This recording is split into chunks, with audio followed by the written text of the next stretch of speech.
8 రోజుల market fall కి ఇవాళ బ్రేక్ పడింది. నిఫ్టీ 50 30 పాయింట్లు ఇవాళ పెరిగింది. 22,959 దగ్గర క్లోజ్ అయింది. అదేవిధంగా mid cap index 0.75 mid cap Nifty ముఖ్యంగా ఫార్మా షేర్స్ కానీ మెటల్ షేర్స్ కానీ బ్యాంకింగ్ స్టాక్స్ కానీ ఈ మూడు స్టాక్స్ ఇవాళ పాజిటివ్గా ఉన్నాయి. దీని సహకారంతో నిఫ్టీ 50 8 డేస్ లూజింగ్ స్ట్రీక్ నుంచి బయటకు వచ్చిన పరిస్థితి ఉంది. దీనిపై మాట్లాడేందుకు మనతో పాటు రేవంత్ ఫైనాన్షియల్ అనలిస్ట్ సిద్ధంగా ఉన్నారు. రేవంత్ గారు, ఎట్ లాస్ట్ పాజిటివ్ నోట్, సరే అంటే పాజిటివ్గా 8 సెషన్స్ తర్వాత ఎండ్ కావడం, చాలా సంవత్సరాల తర్వాత ఈ విధంగా కావడం, 8 సెషన్స్ లూజ్ కావడం, మళ్ళీ ఇవాళ కొంచెం బౌన్స్ బ్యాక్ కావడం ఎట్లా చూస్తారు? ఇన్వెస్ట్మెంట్కి ఇది రైట్ టైమా? సార్, ఇప్పుడు మనకి లార్జ్ క్యాప్ కి సంబంధించి కొంతవరకు రికవరీ అయితే పాజిటివ్ గా కనిపించింది. సో బేసిక్ గా కంటిన్యూస్ 8 స్ట్రైట్ డేస్ మనకి నెగటివ్ లో క్లోజ్ అవ్వటం వల్ల ఇట్ కుడ్ బి ఒక టెక్నికల్ బౌన్స్ అని అనుకోవచ్చు. సో బేసిక్ గా మనకి near by supports large caps లో ఉండటం కూడా ఒక రీజన్ అయి ఉంటుంది. అండ్ దాంతో పాటుగా ఈ రోజు మనకి post budget press meet finance minister వైపు నుంచి జరగడం కూడా గమనించాము. సో ఎఫ్ఐఎస్ సెల్లింగ్ కి సంబంధించి కూడా ఒక కామెంటరీ చేశారు. సో దాన్ని మన ఎఫ్ఐఎస్ సెల్లింగ్ కంటే కూడా ఒక ప్రాఫిట్ బుకింగ్ యాక్టివిటీగా పరిగణించాల్సిన అవసరం ఉంది అని ఒక మాటను కూడా ఆవిడ క్లియర్ గా చెప్పారు. అండ్ దాంతో పాటుగా కొంతవరకు మనకి ఆ ట్యాక్సెస్ పరంగా కూడా గత 2 సంవత్సరాల నుంచి కొంచెం కూల్ ఆఫ్ చేస్తున్నాము. సో బేసిక్ గా మనం అంతగా రెసిప్రోకేట్ ట్యాక్స్ గురించి పెద్ద ఎత్తున ఇబ్బంది పడాల్సిన అవసరం ఉండకపోవచ్చేమో అన్న ఒక పాజిటివ్ నోట్ కూడా ఉండటం తోటి ఈ రోజు కొంత రిలాక్సేషన్ అయితే కనిపించింది. కాకపోతే మనకి ఎఫ్ఐఎస్ వైపు నుంచి మాత్రం సెల్లింగ్ అనేది మాత్రం ఇంతవరకు కంట్రోల్ అయితే కాలేదు. ఈ రోజు కూడా దాదాపుగా 4,000 కోట్ల రూపాయల వరకు కూడా ఎఫ్ఐఎస్ సైడ్ నుంచి అయితే సెల్లింగ్ కనిపిస్తుంది. ఇన్ ద సేమ్ సైడ్ మనకు ఆపోజిట్ సైడ్ నుంచి డిఐఎస్ యొక్క సపోర్ట్ కూడా మార్కెట్ లో కొంచెం అగ్రెసివ్ గానే కనిపిస్తుంది. సో జనవరి ఎండింగ్ డేటా ప్రకారం దాదాపుగా ఇంకా వాళ్ళు క్యాష్ లో డిఐఎస్ పర్టికులర్ గా 1,80,000 కోట్ల రూపాయల వరకు కూడా క్యాష్ లో కూర్చున్నట్టుగానే డేటా కనిపిస్తుంది. సో వాళ్ళు ఇంతవరకు ఇంత మార్కెట్ ఫాల్ వస్తున్నా కానీ బయింగ్ చేయట్లేకపోవడానికి ఒక కారణం మేబీ ఇంకేమన్నా ఫెయిర్ వాల్యుయేషన్ రావచ్చు అని వెయిట్ చేస్తుండొచ్చు కాక. సో కిందకి వచ్చే కొద్ది సపోర్ట్ డిఐఎస్ దగ్గర ఇంకా క్యాష్ ఉందా? ఎస్ సార్, మనకి జనవరి డేటా ప్రకారం 1,80,000 కోట్ల క్యాష్ మనకి మ్యూచువల్ ఫండ్ ఇండస్ట్రీలో ఇంకా ఐడియల్ గా కూర్చొని ఉండడం అయితే గమనిస్తున్నాం. మీరే చెప్పారు లాస్ట్ మన జనవరిలో 100% కొత్త సిప్పులు స్టార్ట్ చేస్తే 109% మంది బయటకు వెళ్ళిపోయారని చెప్పారు. సో సిప్పులు పెడుతున్న వాళ్ళ సంఖ్య తగ్గుతోంది. సో మరి ఎక్కడి నుంచి వస్తున్నాయి డిఐఎస్ కి ఫండ్స్? సో బేసిక్ గా సిప్పులు ఎగ్జిస్టింగ్ వాళ్ళు క్యాన్సిల్ చేస్తున్నారు, కానీ ఆల్రెడీ ఎగ్జిస్టింగ్ గా ఏదైతే ఫండ్స్ వస్తున్నాయో వాటిని హోల్డ్ చేసే ప్రయత్నం చేస్తున్నారు. సో బేసిక్ 1,80,000 కోట్ల రూపాయల క్యాష్ కాంపోనెంట్ ని దాదాపుగా 4-5 మంత్స్ నుంచి హోల్డ్ చేస్తున్నారు. ఆ క్యాష్ కాంపోనెంట్ తోటి ఫ్రెష్ బయింగ్ ఎటువంటిది చేయకుండా ఏదైతే మనకి లంసమ్ ఇన్వెస్ట్మెంట్స్ వస్తున్నాయో వాటితోటి మాత్రమే మార్కెట్ ని మెయింటైన్ చేసే ప్రయత్నం చేస్తున్నారు, కానీ వాళ్ళ యొక్క క్యాష్ కాంపోనెంట్ ఇంకా హోల్డ్ చేస్తున్నారు. సో మార్కెట్ లో ఇంకొంచెం మనం ఇంతకు ముందు అనుకున్నట్టుగా 22,500 ఆ లెవెల్స్ కి వస్తే మేబీ ఒక బల్క్ బయింగ్ యాక్టివిటీ జరిగే అవకాశాలు ఎక్కువగా ఉన్నాయి. సో ఈ ఫిబ్రవరి మంత్ లో కూడా సెల్లింగ్ అనేది యాక్సలరేట్ అయింది కాబట్టి ఏమన్నా కొంత అమౌంట్ మార్కెట్ లోకి ఇన్ఫ్యూజ్ చేసి ఉంటారేమో అని ఒక హోప్ కూడా కనిపిస్తుంది. మేబీ మనకి ఫిబ్రవరి ఎండింగ్ డేటా ఒకసారి గమనించినట్లయితే కొంత క్లారిటీ వస్తుంది. సో ఎప్పుడైతే డిఏలు కొంతవరకు మళ్ళీ వాళ్ళ క్యాష్ కాంపోనెంట్ తగ్గించుకుంటూ మార్కెట్ లో పంపించేస్తారు అని ఒక క్లారిటీ వచ్చింది అని అంటే మనం టెక్నికల్ గా మార్కెట్ లో ఒక సపోర్ట్ జోన్ లో ఉన్నట్టుగా మనం భావించడానికి అవకాశాలు కలుగుతాయి.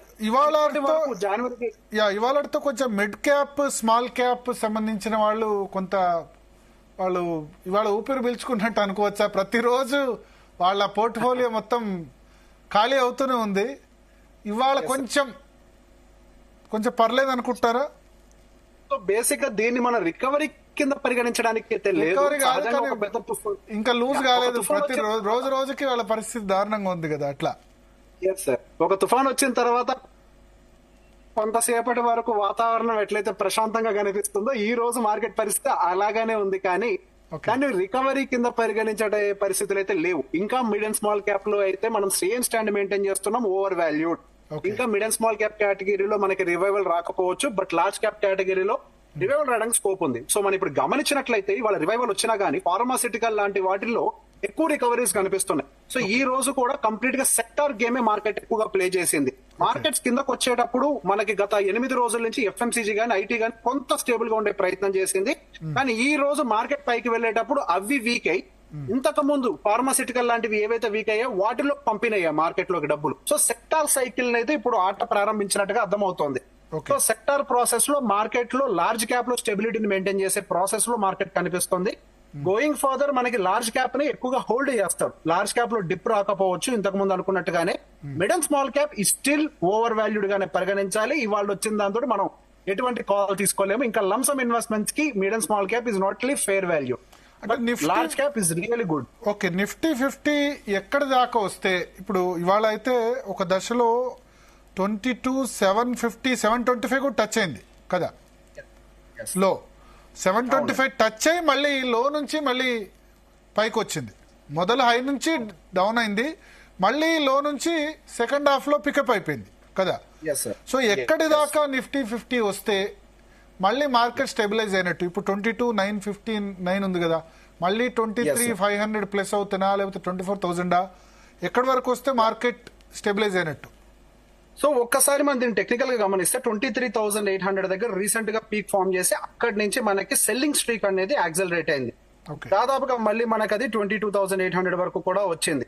సో ఇక్కడ నుంచి 22,000 నుంచి మనకు ఒక 500 పాయింట్లు అంటే దాదాపుగా 23,200 అండ్ 300 అండ్ అబౌవ్ సస్టైన్ అవ్వకపోతే మనకి సెల్లింగే కంటిన్యూ అయ్యే అవకాశాలు ఉన్నాయి. 23,300 అబౌవ్ మనకి కొన్ని రోజులు సస్టైన్ అవ్వాలి. అవ్వనంత వరకు కూడా మనకి ఇక సెల్లింగ్ పూర్తి అయింది అని అనుకోవడానికి అయితే లేదు. కానీ ఇక్కడ పాజిటివ్ అంశం ఏంటి అని అంటే మనకి ఈ లెవెల్స్ కి ఎప్పుడైతే ఎంటర్ అవుతుందో 23,000 అండ్ బిలోకి ఎంటర్ అయిన ప్రతిసారి బయర్స్ యొక్క ప్రెషర్ కూడా కింద నుంచి కట్ అవుతుంది మీ వాయిస్ కనిపిస్తోంది. 27 జనవరిలో కూడా మనకి 23,000 చెప్పండి రేవంత్ గారు. ప్రతిసారి మార్కెట్ లో బల్క్ బయింగ్ చేస్తున్నారు. రేవంత్ గారు కట్ అవుతుంది మీ వాయిస్. మీరు అనేది ఏంటంటే 22,800 దగ్గర రాగానే బయర్స్ చాలా యాక్టివ్ అయిపోతున్నారు, అంతేనా? యాక్టివ్ అయిపోతున్నారు, ఎగ్జాక్ట్లీ సార్. సో 22,800కి వచ్చిన ప్రతిసారి 27 జనవరిలో అదే ప్రొసీజర్ గా అనిపించింది. గత 2-3 రోజులుగా కూడా దాన్ని బ్రేక్ చేసిన ప్రతిసారి బయ్యర్స్ ఎంటర్ అవుతూ దానికి సపోర్ట్ ఇస్తున్నారు మార్కెట్ కి. స్ట్రాంగ్ సపోర్ట్ ఉందనుకోవచ్చా 22,800 దగ్గర? ఎస్ సార్, మనకి ఇక్కడ ఫార్మ్ అవుతున్న పొజిషన్ చూస్తున్నట్లయితే కిందకు వచ్చిన ప్రతిసారి మార్కెట్ లో మనీని పంపించేస్తున్నారు. అది కేవలం మనం డిఐఎల్ఏ చేస్తున్నారు అంటానికి కూడా లేదు. వాళ్ళతో పాటుగా మార్కెట్ లో big institutional players other people కూడా ఉన్నారు. కుడ్ బి బ్యాంక్స్, ఎల్ఐసి, ఇలాంటి వాళ్ళందరూ కూడా ఈ కింద లెవెల్స్ కు వస్తున్న ప్రతిసారి బయింగ్ యాక్సలరేట్ చేసే ప్రయత్నం చేస్తుండొచ్చు. దాని వల్ల మనకి లోవర్ లెవెల్ బయింగ్ అనేది యాక్సలరేట్ అవుతుంది. సో మనకి ఇంకా కిందకి వచ్చిన ప్రతిసారి మనకి పైకే బౌన్స్ అవుతుంది, కానీ లోవర్ కి బ్రేక్ చేసే అవకాశాలు అయితే మనకి నిఫ్టీలో అయితే కనిపించడం లేదు. ఇవాళ ఆటో, ఎఫ్ఎంసీజీ, ఐటీ, మీడియా ఇవన్నీ లాసెస్ లో ఉన్నాయి. But financial sector, Nifty bank, financial services, తర్వాత metal, PSU banks, private banks, realty, ఇవన్నీ రియాలిటీ కొంచెం అనుకోండి, హెల్త్ కేర్ ఇవన్నీ పికప్ అయ్యాయి. ఈ రోజు మనకి పర్టికులర్ గా పిఎస్యు బ్యాంక్ సెగ్మెంట్ బ్యాంకింగ్ మొత్తంలో కూడా కొంత కాంట్రిబ్యూషన్ ఎక్కువ ఇచ్చిందండి. ఎంటైర్ బ్యాంకింగ్ సెగ్మెంట్ అంతా 0.32% పైకి వెళ్ళినట్లయితే ప్రైవేట్ బ్యాంక్ పార్టిసిపేషన్ తక్కువగానే ఉంది. హార్డ్లీ ప్రైవేట్ బ్యాంక్ ఇండెక్స్ మొత్తం కలిపి 0.15 మాత్రమే కాంట్రిబ్యూట్ చేసింది. అదే పిఎస్యు బ్యాంక్ ఇండెక్స్ మాత్రం 0.54 వరకు కూడా కాంట్రిబ్యూట్ చేయడం అయితే గమనించాము. సో పిఎస్యు బ్యాంక్ ఇండెక్స్ లో రీసెంట్ గా సెల్లింగ్ అనేది విపరీతంగా జరగటం వల్ల ఇవాళ వచ్చినటువంటి ఒక రిలీఫ్ లో కొంతవరకు బయింగ్ అంటే లోవర్ లెవెల్ బయింగ్ లో పిఎస్యు లో కొంత ఎంటర్ అయ్యారు. కానీ మనకి going for the private banks కూడా మళ్ళీ ఊపందుకునే అవకాశం ఉంది. మనం ఫస్ట్ నుంచి మాట్లాడుకునేది private banking segment is already strong. ఒక రకంగా మనకి ఎంటైర్ బ్యాంకింగ్ సెగ్మెంట్ కింద పడకుండా కాపాడుతుంది. మనకి గత కన్నాళ్లుగా మాత్రం ప్రైవేట్ బ్యాంకింగ్ సెగ్మెంటే. ఈ రోజు కొంత సపోర్ట్ మాత్రం పిఎస్యు నుంచి కూడా రావడం అయితే మనం అబ్జర్వ్ చేస్తున్నాం. అదే విధంగా ఫైనాన్స్ సెగ్మెంట్ సైడ్ నుంచి కూడా అటు బజాజ్ ఫైనాన్స్ లాంటి కంపెనీలు కూడా కొంత సపోర్ట్ ఇచ్చే అవకాశాలు గోయింగ్ ఫర్దర్ ఎక్కువగానే కనిపిస్తున్నాయి. ఎన్బిఎఫ్సి సెగ్మెంట్స్ కానీ ప్రైవేట్ బ్యాంక్ సెగ్మెంట్ కానీ కొంత అడ్వాంటేజ్ తీసుకుంటాయి. ఈ ఇంట్రెస్ట్ రేట్ కట్స్ యాక్సలరేట్ అయ్యే కొద్దీ సహజంగా ఎప్పుడైనా అడ్వాంటేజ్ తీసుకునే ప్రయత్నం చేసేది ఈ పీపుల్, ఎన్బిఎఫ్సిస్ కానీ ప్రైవేట్ బ్యాంకింగ్ సెగ్మెంట్ కానీ. సో ఇన్ జనరల్ గానే మనకు వీటిల్లో కొంతవరకు రివైవల్ వస్తూ మార్కెట్ స్టెబిలిటీని అయితే మెయింటైన్ చేస్తున్నారు. మనం గమనించినట్లయితే మనకి సెల్లింగ్ ఒక్కొక్క రోజు ఒక్కొక్క సెక్టర్ లో వస్తుంది. At the same time other sectors లో బయింగ్ చేస్తూ నిఫ్టీ ఇండెక్స్ లెవెల్లో కిందకి రాకుండా కాపాడే ప్రయత్నం చేస్తున్నారు. సో ఇప్పుడున్న లెవెల్ ఏదైతే ఉందో కొంత అట్రాక్టివ్ గా ఉన్నట్టుగా మనకి ఎవిడెంట్ గానే సో మార్కెట్ ప్రూవ్ చేస్తోంది. మీరు ఇప్పటికీ మీరు లార్జ్ క్యాప్ షేర్స్ మాత్రమే తీసుకోండి ఈ లెవెల్లో కూడా అని చెప్తారు, అంతేనా? ఎగ్జాక్ట్లీ సార్, లార్జ్ క్యాప్ మాత్రమే అట్రాక్టివ్ గా ఉంది. ఒకవేళ ఇండెక్స్ ఈటీఎఫ్ కొనే వాళ్ళైనా కానీ లార్జ్ క్యాపే, స్టాక్స్ అయినా కానీ లార్జ్ క్యాప్ లోనే ఉండే ప్రయత్నం చేయాలి. అందులో కూడా ప్రైవేట్ బ్యాంకింగ్ అండ్ ఎన్బిఎఫ్సిస్ వీటిల్లో కొంతవరకు మనం ఫోకస్ ఎక్కువ పెడితే బెటర్ గా ఉండే అవకాశాలు ఉన్నాయి. లాంగ్ టర్మ్ ఇన్వెస్ట్మెంట్ కోసం చూసేవాళ్ళు, అంటే 2-3 సంవత్సరాల ఇన్వెస్ట్మెంట్ కోసం చూసేవాళ్ళు ఇప్పుడు ఈ ధరల్లో mid and small cap attractive గా లేవా? నెక్స్ట్ 1-2 సంవత్సరాల వరకు కూడా mid and small cap under perform చేసే అవకాశాలు ఉన్నాయండి. లాస్ట్ 4 సంవత్సరాల యొక్క డేటాను చెక్ చేసినట్లయితే ప్రైవేట్ బ్యాంకింగ్ సెగ్మెంట్ అంతా కూడా అండర్ పర్ఫార్మెన్స్ లో ఉంది. Because of the interest rate high, liquidity issues ఇవన్నీ ఉండడం వల్ల వాటన్నిటిని అడ్జస్ట్ చేసే ప్రయత్నం మనకి ఆర్బీఐ సైడ్ నుంచి కూడా ప్రయత్నం కనిపిస్తుంది. కాబట్టి నెక్స్ట్ అవుట్ పర్ఫార్మెన్స్ అంతా కూడా మనకి bigger size banks, private banks కానీ bigger size NBFCs, Bajaj finance లాంటివి కానీ ఇలాంటి వాటిలోనే ఎక్కువ మనకి హోప్ ఉండే అవకాశాలు ఉన్నాయండి. అండ్ ఈవెన్ బజాజ్ ఫైనాన్స్ కూడా కొంతవరకు యాక్సిలరేట్ చేసే ప్రయత్నం చేస్తున్నారు. Hopefully Bajaj finance bigger size private banks like HDFC, ICICI, axis ఇటువంటి ఎస్ సార్, ఇట్లాంటివన్నీ కూడా బాగుండే అవకాశాలు ఉన్నాయి. అండ్ బజాజ్ ఫైనాన్స్ తో కూడా అడ్వాంటేజ్ ఉంది. రీసెంట్ గా వాళ్ళు ఎయిర్టెల్ తో కూడా కొలాబరేట్ అయ్యారు. సో జియో ఫైనాన్స్ కి జియో ఎట్లా సపోర్ట్ ఒకటిగా నిలబడుతుంది, ఇప్పుడు ఎయిర్టెల్ కూడా బజాజ్ ఫైనాన్స్ కి సపోర్ట్ గా నిలబడుతుంది. కాబట్టి గోయింగ్ ఫర్దర్ బజాజ్ ఫైనాన్స్ యొక్క బుక్ కూడా పెరిగే అవకాశం ఉంది, రెవెన్యూస్ గ్రో అయ్యే అవకాశాలు కూడా బాగా కనపడుతుంది. బట్ ఎఫ్ఎంసీజీ, ఫార్మా ఇవన్నీ డిఫెన్స్ అంటారు కదా, అంటే అన్ని పెడుతున్నప్పుడు ఇవి పెరగాలి అంటారు కదా, ఇవి కూడా పెద్దగా ఏం పెరగట్లేదు. ఎఫ్ఎంసీజీ కానీ, ఐటీ కానీ, ఫార్మా కానీ ఇవన్నీ డిఫెన్స్ స్టాక్స్ అంటారు కదా, డిఫెన్సివ్ సెగ్మెంట్ అని అంటాం మనం వీటిని. సో ఎఫ్ఎంసీజీని ఇప్పుడు దాకా ఇంపాక్ట్ అవ్వడానికి గల కారణమే మేజర్ గా మనకి ఇన్ఫ్లేషన్ అనేది కొంతవరకు ఇబ్బందిగా పెట్టడము. సో ఇన్ఫ్లేషన్ డేటా కూడా రీసెంట్ గా కూల్ ఆఫ్ అవడం అయితే గమనిస్తున్నాము. సో రెవెన్యూస్ లో దాన్ని చూసే ప్రయత్నం చేస్తుంది మార్కెట్. ఆ రెవెన్యూస్ లో ఎంత ఇంపాక్ట్ చూపిస్తోంది, మొన్నటి వరకు రెవెన్యూ ఇంపాక్ట్ అవ్వడానికి గల కారణమే ఇన్ఫ్లేషన్. ఇప్పుడు అదే ఇన్ఫ్లేషన్ కూల్ ఆఫ్ అవుతుంది. కాబట్టి సో రానున్నటువంటి క్వార్టర్లీ రిజల్ట్స్ లో గనక ఆ ఇన్ఫ్లేషన్ తగ్గడం వల్ల వాళ్ళ రెవెన్యూస్ గనక ఏమన్నా బెటర్ గా పర్ఫార్మ్ చేసినట్లయితే FMCG will definitely do good. ఈ ప్రపంచం నడవాలి అని అంటే FMCG segment, private banking segment, అంటే బ్యాంకింగ్ సెగ్మెంట్ ఇవన్నీ కూడా ఖచ్చితంగా ఉండాలి. సో ఇవి ఎప్పుడు కూడా ఒక సేఫ్ బెట్ గానే మనం పరిగణించగలుగుతాం. మనం ఉన్నంత కాలం అవి ఉంటాయి.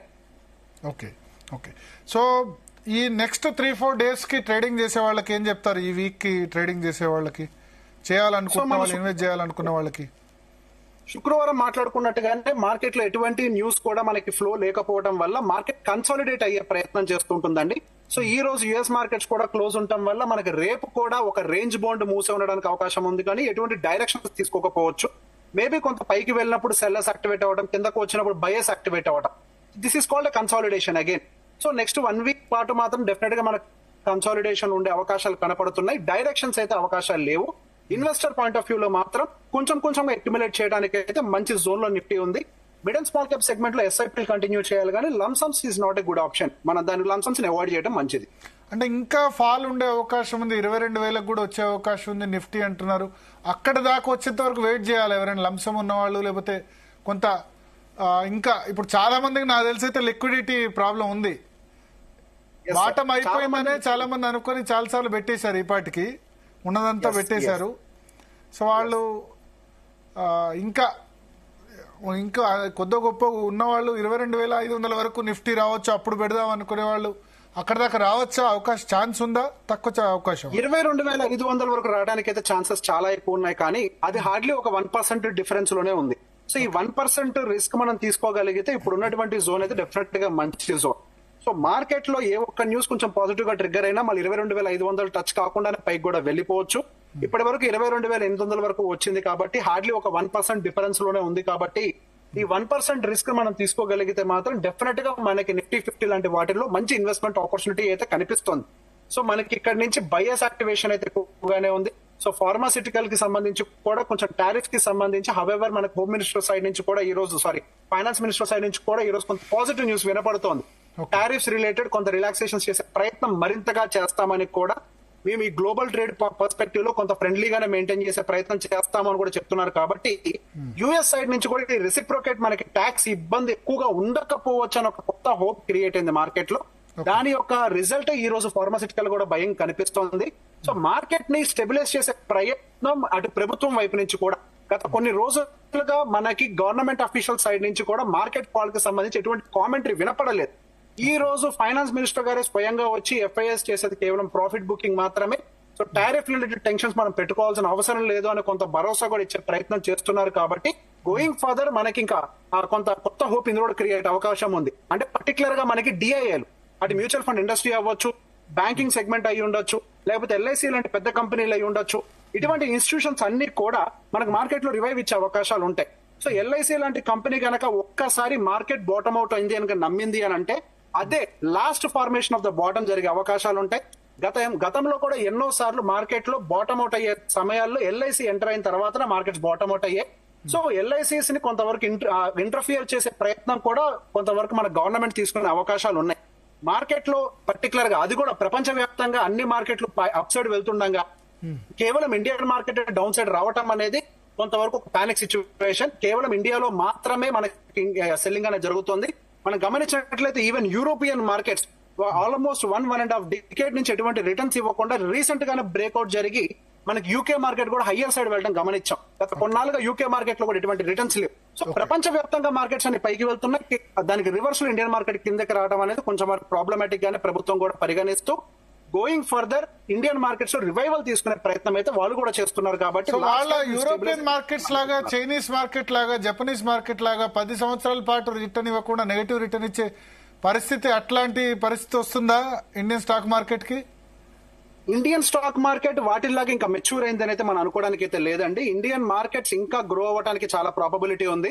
అటు చైనీస్ గానీ, యూకే మార్కెట్స్ గానీ, జపాన్ మార్కెట్స్ కానీ అవన్నీ చాలా మెచ్యూర్డ్. అంటే గ్రోత్ మనం ఇప్పుడుగా మనం టాప్ 5 డెవలప్ అవుతున్న దేశం, అది ఆల్రెడీ డెవలప్ అయిన దేశం. Yes, plus GDP growth rate చాలా తక్కువ ఉంటుంది అక్కడ, అంతేనా? ఎగ్జాక్ట్లీ. సో ఇవన్నీ ఆల్రెడీ గ్రోన్ ఎకానమీస్ కాబట్టి వాటిలో స్కోప్ తక్కువ. But India is a growing economy కాబట్టి నా అంచనా మేరకు ఇండియాకి 100 సంవత్సరాలు వచ్చేంత వరకు అంటే 2047 వరకు కూడా గ్రోత్ స్టోరీకి ఎటువంటి ఇబ్బంది లేదని గట్టిగా నమ్ముతున్నాను. కానీ మరి ఈ సంవత్సరం 2020 సంవత్సరాలు చూస్తే వరస్ట్ పర్ఫార్మర్ నిఫ్టీయే. ఇది మనం సంతోషంగా తీసుకోవాల్సిన అంశం అండి. నేను ప్రతి ఇన్వెస్టర్ కి అదే మాట చెప్తాను. ఎప్పుడైనా సరే మనం బస్ ఆగున్నప్పుడు ఎక్కే ప్రయత్నం చేయాలి. ఇప్పుడు మనకి మంచి ఫెయిర్ వాల్యుయేషన్స్ లోకి వచ్చే ప్రయత్నం చేస్తోంది. అండ్ ఈవెన్ మనం టెక్నికల్ గా చూసిన మార్కెట్స్ అనేవి డిప్ అయినప్పుడు ఒక హెల్దీ ఫార్మేషన్ స్ట్రక్చరల్ గా చేస్తూ ఉంటాయి. ఇప్పుడు డిప్ అయింది, ఫ్రెష్ బయింగ్ ఆపర్చునిటీ వస్తుంది. ఇప్పుడు సెల్లింగ్ కూడా చాలా అగ్రెసివ్ గా జరుగుతుంది కాబట్టి పెద్ద పెద్ద ప్లేయర్స్ ఎంటర్ అవ్వడానికి లిక్విడిటీ కూడా దొరికే ప్రయత్నం చేస్తూ ఉంటది. కానీ ఇటువంటి సమయాల్లో మనం కొన్ని గుర్తుపెట్టుకోవాల్సిన అంశాలు ఏంటి అని అంటే, ఏ సెక్టార్స్ అయితే వాల్యుయేషన్స్ లో బాగున్నాయో వాటిలోకి మాత్రమే ఎంటర్ అవ్వాలి. కానీ హై వాల్యుయేషన్స్ ఉన్న సెక్టార్స్ లైక్ మనకి mid and small cap segments లాంటి వాటిలోకి ఎంటర్ అయినట్లయితే ఇబ్బంది పెట్టే అవకాశాలు కూడా ప్యారలల్ గా ఉన్నాయి. సో ఎప్పుడైనా కొంత కాషియస్ గా ఎటువంటి వాల్యుయేషన్స్ తోటి మార్కెట్ రన్ అవుతుందో గమనించుకుంటూ ఏవైతే ఫేర్ గా ఉన్నాయో వాటిలో ఇన్వెస్ట్మెంట్ పెట్టినట్లయితే అవి డిప్ వచ్చినా మనం పెద్దగా భయపడాల్సిన అవసరం లేదు. ఏ కంపెనీ అయినా సరే మళ్ళీ వాటి యొక్క ప్రీవియస్ వాల్యుయేషన్ కి రీచ్ అయ్యే ప్రయత్నం చేస్తుంది. కాబట్టి ఫేర్ గా ఉన్నప్పుడు కొనే ప్రయత్నం చేద్దాము. ఇప్పుడు మార్కెట్స్ లో మనకి పర్టికులర్ గా ఇప్పుడు లార్జ్ క్యాప్ సెగ్మెంట్ అనేది ఫేర్ గా ఉంది కాబట్టి డెఫినెట్ గా ఒక మంచి ఆపర్చునిటీ. అండ్ ఎఫ్ఎంసీజీ అయితే విపరీతమైన డిస్కౌంట్ లో ఉన్నట్టుగా మనం పరిగణించవచ్చు. నిఫ్టీ 50 తో కంపేర్ చేస్తే మనకి లాస్ట్ 5 సంవత్సరాల్లో ఎఫ్ఎంసీజీ చాలా తక్కువ రిటర్న్ డెలివర్ చేసింది. లాస్ట్ ఇయర్ లో ఒకే ఒక సెగ్మెంట్ నెగిటివ్ రిటర్న్ ఇచ్చిందంటే అది ఎఫ్ఎంసీజీఏ. సో బేసిక్ గా ఇన్ఫ్లేషన్ రిలేటెడ్ ఇష్యూ అది ఆల్మోస్ట్ రిజాల్వ్ అవుతుంది. కాబట్టి ఎఫ్ఎంసీజీ అయి ఉండొచ్చు, ప్రైవేట్ బ్యాంకింగ్ అయి ఉండొచ్చు, ఎన్బిఎఫ్సిస్ అయి ఉండొచ్చు, ఇవన్నీ కూడా చాలా అద్భుతంగా పర్ఫామ్ చేసే అవకాశాలు ఉన్నాయి going further. Right, thank you Revanth గారు. రేవంత్ గారు ఒక గోల్డెన్ వర్డ్ చెప్పారు, బస్సు ఆగి ఉన్నప్పుడే ఎక్కాలి, పరిగెత్తే బస్సును పట్టుకోవద్దని. సో ఇప్పుడు బస్సు ఆగి ఉంది, స్టాక్ మార్కెట్లో ఇన్వెస్ట్ చేసే వాళ్ళకి ఆల్మోస్ట్ ఒక మంచి కరెక్షన్ అన్నది దొరుకుతోంది. లాంగ్ టర్మ్ దృష్టిలో ఆలోచించే వాళ్ళకి, ఎస్పెషల్లీ లార్జ్ క్యాప్లో పెద్ద సంస్థల్లో టాప్ 100 నిఫ్టీ టాప్ 100 కంపెనీల్లో పెట్టుబడి పెట్టే వాళ్ళకి డెఫినెట్గా ఇది ఒక మంచి అవకాశం. స్మాల్ అండ్ మిడ్ క్యాప్లో మాత్రం ఇంకాస్త వెయిట్ చేయాల్సి ఉంది, ఇంకాస్త కాస్ట్లీగా ఉన్నాయి, ఫెయిర్ వాల్యుయేషన్లు లేవు అవి అని ఆయన చెప్తున్నారు. చూడాలి, 8 సెషన్స్ తర్వాత నిఫ్టీ తొలిసారిగా పాజిటివ్గా ఎండ్ అయింది. ఈ వారంలో ఎటువంటి పరిస్థితి ఉంటుంది, ఈ రాబోయే 4-5 రోజుల్లో మళ్ళీ, ఎందుకంటే చాలామంది స్టాక్ మార్కెట్లో లాస్ట్ 6 మంత్స్లో చాలా పోగొట్టుకున్నారు, వాళ్ళ నష్టం రికవరీ అవుతుందా లేదా అన్నది చూడాల్సింది. ఇది